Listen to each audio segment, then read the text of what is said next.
Running late, should not be taking the time to do this, but pick out my vintage jewelry to go with this outfit as I'm going out to an anniversary / birthday dinner tonight. I feel like these hoops with like the 3 tones, it's like silver, rose gold, and regular gold, would look really cute with this. Let's get those on.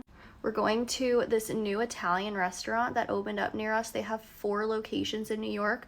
I had to get this reservation a month in advance, and I don't know if it's just overhyped or if it really is that good, but we're about to find out. Okay, earrings are on. I feel like we need a necklace because this is like a lot of chest. By the way, this is a vintage Tommy Hilfiger tank top that I thrifted.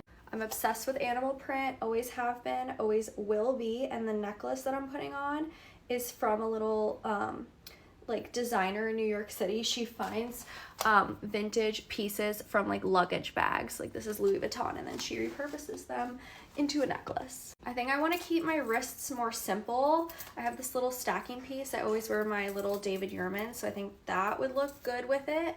And then should I add a bangle or a sweetheart expansion bracelet? I feel like that's kind of cute. I think all on one wrist is the move. This also made me realize I need more stacking rings because I only have like big statement ones, but this is the final look. Thank you for the chaotic get ready with me, but we can't leave without our vintage jewelry no matter how late we are.